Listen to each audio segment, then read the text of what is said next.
We're good. Can you just kind of tell us about what the summer plan was, getting these guys in even better shape than they were in the spring and getting them ready for fall? We had to have a good carryover with our strength and our size. Coach Brown always talks about big people beat up little people.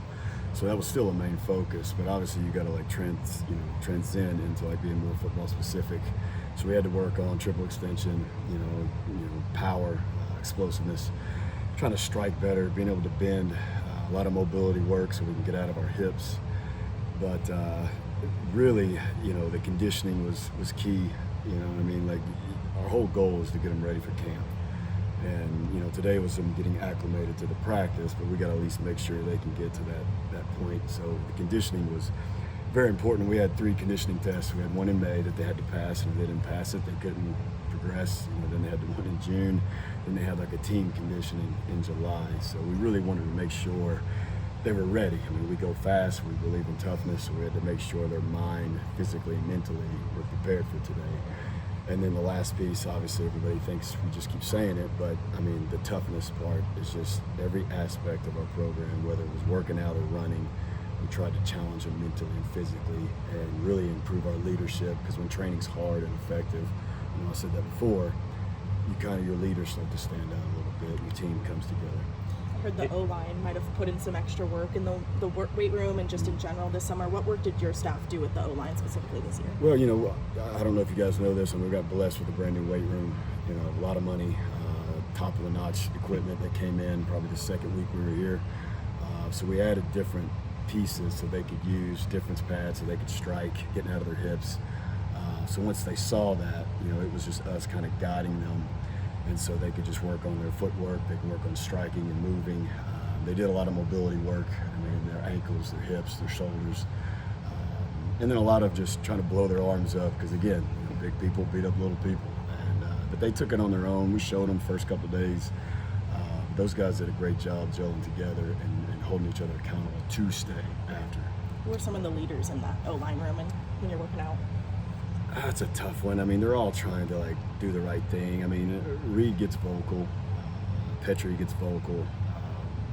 A lot of the guys, they work together. There's not really one that just takes charge. They kind of just feed off each other. So it's hard just to really name one alpha that just stood out from the rest. But you just want them to always work together and push each other. That's what we saw.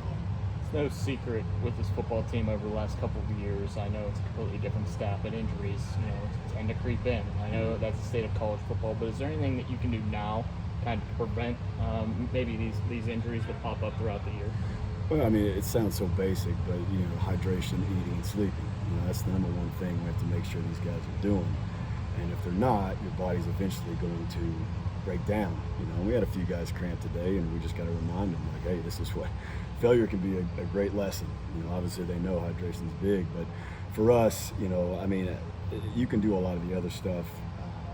The mobility work, the rolling, the stretching. They can get in the training room, get on the boots, contrast with cold tubs. We have a piece of paper for them that is a point system, and there's 10 different things that they can do to make sure they're recovered and ready to go for the next day. And we just got to stay on them, and hold them accountable to that, because when they get tired, all they want to do is sleep, which is good, but you also have to do some active recovery. So it's on us just to make sure they're doing the right stuff. But hydration, sleeping, and eating is key, along with the mobility and the functional stuff they do in the training room. We hear that word toughness a lot in training camp, but it's also 2024, and you know a lot more about, like you're saying, nutrition and sleep and the things these guys have to do. How do you balance that out? You want them to get tougher, but you know a lot more about what they have to do to stay and functioning. Yeah, it's a fine line, and you have to and we flirt with that line, and so it's you gotta, experience is good for us, and we added Will Hicks to the staff finally. That's a 30, 40-year vet. And wisdom is power. So when you can rely on him and some of his experience that he's seen to kind of flirt with that line, because it is, how far can you push him to where it's just too much? So it's you have an idea of where their threshold is, but as long as the mental piece is just the accountability of the hydration, those things. The physical piece is us, taking care of them. Obviously we look at the GPS numbers a lot, just to kind of see total yards and other things and active yards. But it's a very complex question to answer. I mean, I wish I could give you a better one, but it's a day-to-day process. It's constant communication with them too. And you know, we tell them all the time, you got to be open with us when we ask you a question, you know, just to let us know what's going on so we can find a plan to get that. But yes, the toughest part is going to be who we always are. And even today, we're like, got to fight. Like, we can't. No one's going to feel sorry for you. You know, some people might not like that, but that's our culture. How long have you mentioned the GPS numbers? Like, you know, we all got Apple Watches, so we can track our sleep and all that stuff. When did that really start coming into play, tracking these guys in the training camps? You know, I'm not the genius aspect of that. My man Nick, I hope you get to talk to him. He's our GPS guy. I might be just really way off here. I'd think about maybe 10 to 15 years when it started, maybe just very small, and it just began to take off. I know for me personally, I was totally against it at first, but you got to change with the times. You know, I mean, if you're not evolving, I mean, you're staying still. So, I mean, you can see the benefit of what it is, and it gives you an idea of really, truly where your guys are, but then also tells us, like, if they're really pushing themselves, or they just, I don't want to say bullshitting, but I guess I'll say it. Sorry, you guys will bleep that out. Fine, yeah. But, like, it helps us see. And, like, a day like today, I can see the live feed and really know, like, all right, are we doing too much, or they just got to toughen up? So it's very vital for us, and we depend on it a lot, especially miles per hour, things like that.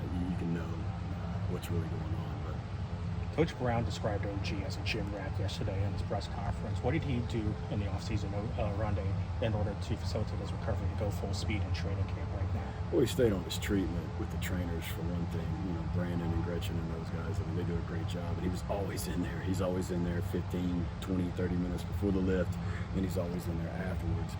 With us, we did everything we asked him to do, but he's not afraid to push himself, and he's not afraid to come out and do a little bit of extra work just to make sure that everything's holding up. But he loves being in there. I mean, he's a great kid. I mean, he doesn't say a lot, and he doesn't need to. You know what I mean? He's just about the work. You know, it takes what it takes, and he's willing to do that. But he does a great job balancing the recovery piece along with his work ethic. And he's a mature kid. So, I mean, he's got some good genes from his pops, so he kind of knows what's going on. Anything else? Good? Thank you. That's it. Thank you, Coach. Thank you. guys. Appreciate it.